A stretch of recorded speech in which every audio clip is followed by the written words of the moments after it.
Hello and welcome to the Toshogu Podcast, where we break down the latest news, breakthroughs, and ideas shaping the future of artificial intelligence. Um, Today we're looking into this kind of weird paradox where, AI software is getting cheaper to run, but the actual physical infrastructure is getting massively more expensive, and how AI is literally stepping out into the physical world. So let's begin. Yeah, it's really the defining economic tension in tech right now, I think, because if you look at the physical reality of the hardware, it's pretty staggering. You've got major NVIDIA customers like Microsoft, Google, Oracle, and they're facing some really steep realities. Like what kind of realities? Well, they've been told to brace for server price hikes of over 15% for early 2027. Wait, 15%?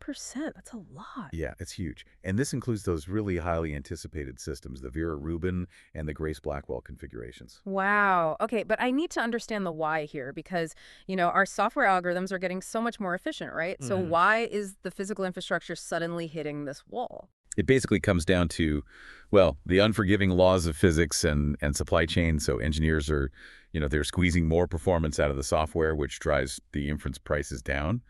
But building the actual chips is just getting exponentially harder. Because of the manufacturing process. Exactly. We're hitting the limits of what's called advanced packaging. So this is where you're physically stacking memory and processing chips microscopic distances apart. Ah, so the data travels faster. Right. But manufacturing that, especially the high bandwidth memory, it requires incredible precision.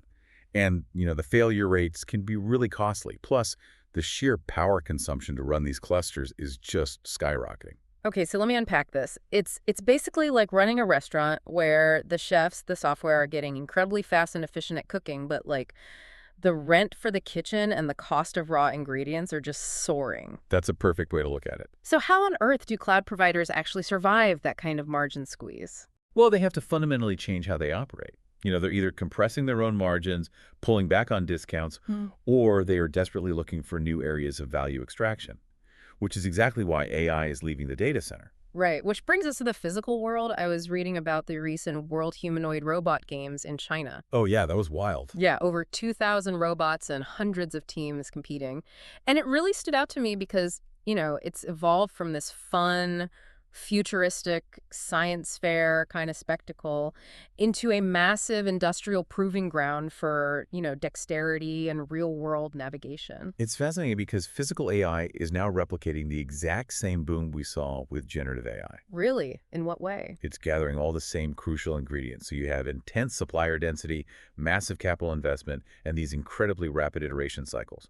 The overarching market value is fundamentally shifting from digital generation like, writing an email or making a picture to actual real-world execution. But wait, I'm stuck on this.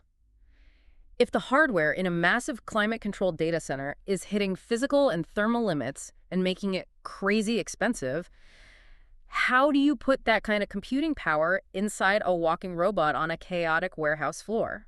Well, that's exactly the million-dollar question. The short answer is you don't. You can't put a massive server in a robot.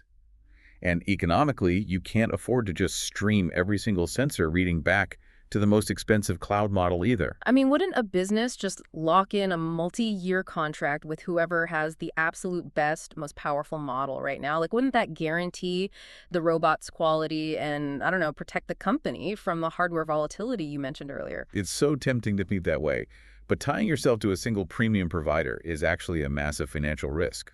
Really? Why? Because the best model today might not make economic sense 6 months from now. Instead, model independence is the real moat. What companies are doing is they're building sophisticated software routing layers. Routing? How does that work on a technical level? Think of it like a highly intelligent switchboard. When an AI task is generated, the routing software intercepts it in milliseconds and evaluates its complexity. It asks, does this need the heavy, expensive model? Or can a cheap, fast model handle it? Oh, I see. So if we apply that to our warehouse robot, it uses a tiny, cheap, lightning-fast onboard model just to calculate its balance and keep its footing. Right. But when it picks up a weirdly shaped box with a torn label that it doesn't recognize, that is when the routing software pings the heavy, expensive cloud model to say, hey, what is this? Precisely. You route the intelligence by task value. You use the heavy computational power for architectural reasoning or complex edge cases. And the cheap models for basic formatting or motor control. That makes so much sense. Yeah, and the new vital metric for businesses isn't cost per million tokens anymore. It's cost per accepted result. Right, because if a cheap model tells the robot to drop the box and it takes 3 retries and human correction to clean up the mess, it wasn't actually cheap. Exactly. Factoring in latency, retries, and the human time required to correct an output, that gives you the true unit economics of an AI operation. The ability to abstract the provider and dynamically route workloads it's no longer just a neat engineering trick. It's a critical financial survival mechanism. Wow. So, what does this all mean for the big picture? If physical hardware costs just keep rising against the laws of physics and AI models themselves become abundant, interchangeable commodities, will the ultimate AI monopolies simply be the companies with the smartest financial routing algorithms? That is the exact question every major tech CEO should be losing sleep over tonight. That's all for today's episode of the Toshogu Podcast. If you enjoyed it, like this episode, subscribe, and join us next time for the latest in AI. Until then, keep building what outlives you.